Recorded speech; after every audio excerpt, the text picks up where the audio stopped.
तो गाइज कैसे हैं आप सब। आई होप कि आप सब एकदम मस्त होंगे और स्वस्थ होंगे। तो गाइज आज हम बात करेंगे टाइप ऑफ आईवी फ्लूइड जो इंट्रावेनस होता है। जब हम फ्लूइड को नस में डायरेक्ट इंजेक्ट करते हैं तो उसको बोलते हैं इंट्रावेनस फ्लूइड। तो गाइज आईवी का मतलब आईवी का फुल फॉर्म हो गया इंट्रावेनस फ्लूइड, जो which is the directly inject in the when. तो भाई आज बात करेंगे हम जो पानी चलता है चढ़ता है बॉडी के अंदर, जैसे NS, RL, DNS, D5 और भी जो भी है मेट्रोन वगैरह। तो गाइज उसके बारे में बात करते हैं आज हम लोग। जैसे हम स्टार्ट करते हैं NS से। NS का मतलब होता है नॉर्मल सलाइन, जिसमें 0.9% सोडियम क्लोराइड मिक्स होता है, जिसमें दो बोतल आता है NS का। एक आता है 100 ml का और एक आता है 500 ml का। तो गाइज अब बात करेंगे हम कि इसका यूज कहाँ कहाँ करते हैं। जैसे में गाइज हम जानते हैं कि इसका यूज डिहाइड्रेशन में करते हैं, और डिहाइड्रेशन का मतलब पानी की कमी हो जाना। ऑन वॉशिंग यानी घाव धोना, दूसरा में घाव धोना है गाइज। और तीसरे नंबर पर आता है डिल्यूशन ऑफ इंजेक्शन, जो गाइज इंजेक्शन मिक्स करके वेन में चढ़ाया जाता है। जैसे में गाइज अगर किसी को दर्द है, ज़्यादा पेन है और जल्दी उसको सुनवाई करना है, तो 100 ml के NS में डायलोना को मिक्स करके हम लोग चढ़ा देते हैं। पैरासीटामोल का जो आता है इंजेक्शन, उसमें ज़्यादा एकदम गाढ़ा होता है, उसको हम लोग NS में डालकर चढ़ाते हैं। उसी टाइप का इस मिक्स करने का काम करता है। NS में कोई भी इंजेक्शन चढ़ाना हो तो उसमें डालकर हम लोग चढ़ा सकते हैं। और चौथे नंबर पर है गाइज मेंटेन वाटर बैलेंस, जिसमें पानी का अगर कमी हो तो उसको चढ़ाया जाता है, वाटर बैलेंस को मेंटेन करता है। गाइज अब बात करते हैं हम डोजेज के बारे में। Dose of normal saline is completely depend on patient critical situation या डिजीज, जो भी कहिए उस पर डिपेंड करता है। मरीज के स्वास्थ्य पर डिपेंड करता है कि उसको कितना पानी देना है, किस वक्त देना है। तो गाइस डोज में आ जाता है कि हम 24 घंटे में कितना पानी चढ़ा सकते हैं NS का बोतल। तो गाइस 24 घंटे में हम करीब 2000 ml से 3000 ml तक चढ़ा सकते हैं, उसकी ज़रूरतों के अनुसार। ऐसा नहीं कि चढ़ा ही देना है, अगर पेशेंट को उसकी ज़रूरत होगा, नीड होगा, तो भी हम उसे चढ़ा सकते हैं, नहीं तो ऐसे नहीं। तो गाइस एक बात को नोट कर लीजिएगा आप लोग, अगर किसी भी व्यक्ति को अगर शुगर का जो पेशेंट होता है, किसी को शुगर ज़्यादा है, शुगर लेवल ज़्यादा है, तो उस व्यक्ति को NS वाटर नहीं चढ़ाना चाहिए, क्योंकि इसमें अगर ये इसको चढ़ाते हैं आप तो उसका शुगर लेवल और हाई हो जाएगा। इसलिए किसी भी व्यक्ति को अगर आप जिस पेशेंट को ट्रीट कर रहे हैं तो उससे पहले जानकारी ले लें कि आपके या ग्लूकोमीटर से आप जांच कर सकते हैं कि उसका शुगर लेवल है, कम है या ज़्यादा है या नॉर्मल है। अगर नॉर्मल है तो चढ़ा सकते हैं, कम है तब पर भी चढ़ा सकते हैं, लेकिन ज़्यादा है तो नहीं चढ़ाना चाहिए, क्योंकि उससे और हाई हो जाता है और मरीज का कंडीशन ख़राब हो सकती है। तो गाइस बात करते हैं दूसरा नंबर DNS के बारे में, जिसका कॉम्पोजिशन नेम है DNS यानी डिस्ट्रोज नॉर्मल सलाइन, इसका कॉम्पोजिशन नेम है गाइस। तो इसका यूज जानेंगे हम अभी तक। ये भी डिहाइड्रेशन में यूज होता है, और डिहाइड्रेशन के बाद अगर किसी को ब्लड प्रेशर कम होने पर चढ़ाया जाता है, जिसको हम इंग्लिश में कहते हैं हाइपोटेंशन। अगर किसी को हाइपोटेंशन है तो भी चढ़ा सकते हैं DNS का बोतल।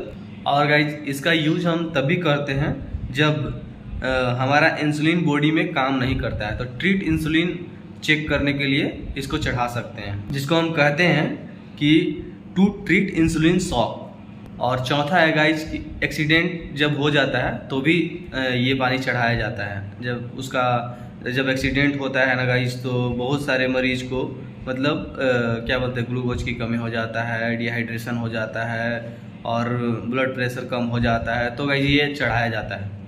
मरीज के स्वास्थ्य और इसकी बीमारी पर इसका डोज सही से चला सकते हैं हम, ताकि उसके नीड के अनुसार ये भी चलाएंगे जैसा उसका ज़रूरत हो।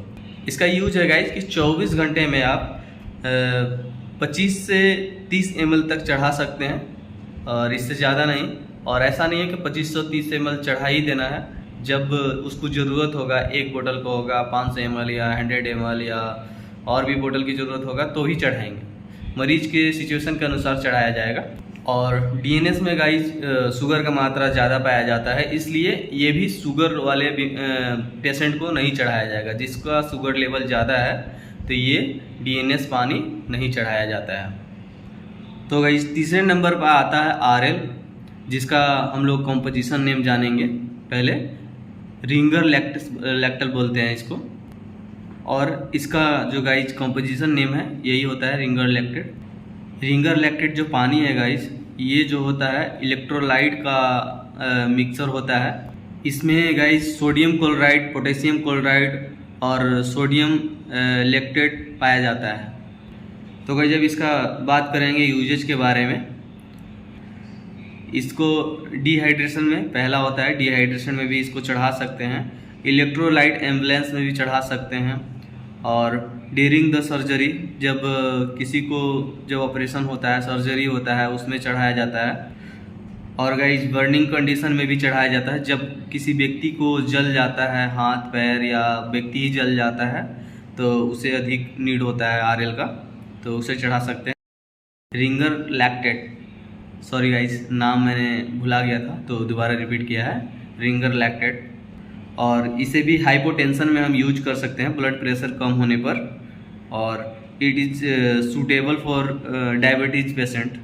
जो डायबिटीज़ पेशेंट है, जिसे मैं बार बार बोल रहा था कि ये पानी नहीं यूज करना है, तो गाइस आरएल एक ऐसा पानी है कि इसे शुगर में हम यूज कर सकते हैं। शुगर के मरीज़ में हम चढ़ा सकते हैं, जिसमें मरीज़ के क्या बोलते हैं आवश्यकता के अनुसार हम दे सकते हैं। और शुगर लेवल अगर किसी का हाई भी है तो ये पानी चढ़ा सकते हैं आरएल का। ये 24 घंटा में 500 से 1000 ml तक चढ़ा सकते हैं गाइज, जो भी है सिचुएशन के अनुसार। तो चलिए हम आगे बात करते हैं D5 के बारे में। D5 का जो कॉम्पोजिशन नेम है गाइज, डेक्सट्रोज जो नेम है, तो इसका कॉम्पोजिशन नेम है, जिसमें 5 जगह D5 नाम है गाइज, इसमें 5 ग्राम डेक्सट्रोज इन 100 ml, मतलब 100 ml में 5 ग्राम शुगर होता है। वैसे ही हर एक चीज़ों का नाम है, D10, D25। जैसे D5 में 5 ग्राम्स है तो D10 में 10 ग्राम्स होगा और D25 में 25 ग्राम्स होगा डेक्सट्रोज की मात्रा 100 ml में। उसी के हिसाब से 500 ml का भी इसका बोतल आता है। ज़्यादातर इसे लोग ऑपरेशन जब होता है तो यूज होता है भूख प्यास के लिए। इसका डोज का बात करते हैं दोस्तों, 2000 ml से 3000 ml 24 घंटे में चढ़ा सकते हैं। और गाइस D5 भी एक ऐसा वाटर है जो जिसमें शुगर का मात्रा ज़्यादा होता है, इसलिए शुगर के मरीजों को नहीं चढ़ाया जाता है। जिसका शुगर लेवल हाई हो तो उसे नहीं, ब्लड प्रेशर का बीमारी हो तो उसको नहीं चढ़ाया जाएगा। तो गाइस अगला का बात करेंगे मैनिटोल सोल्यूशन के बारे में। तो गाइस ये पानी तब हम चढ़ाते हैं, यह ड्यूरेटिक सोल्यूशन होता है, अर्थात यह यूरिन की मात्रा को बढ़ा देता है। अगर किसी को मतलब टॉयलेट कम लग रहा हो, पानी अच्छा खासा है उसके बॉडी में, तो ये पानी उसी वक्त चढ़ाया जाता है जब यूरिन की मात्रा को बढ़ाना रहता है।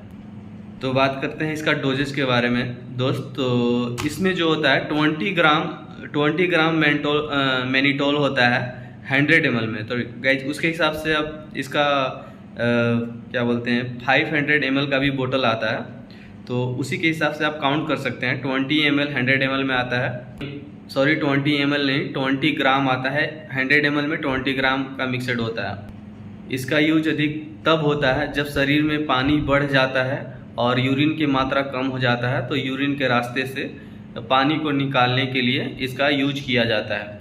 तो गाइस हम उम्मीद करते हैं कि आप समझ गए होंगे अच्छे खासे से। और जैसा अगर आप लोगों को वीडियो अगर अच्छा लगा हो तो लाइक कीजिए और कमेंट कीजिए वीडियो को। जो प्रॉब्लम्स दिखा हो इस वीडियो में उस पर कमेंट कीजिए ताकि मैं दोबारा वीडियो बनाकर उसे रिपीट कर सकूं।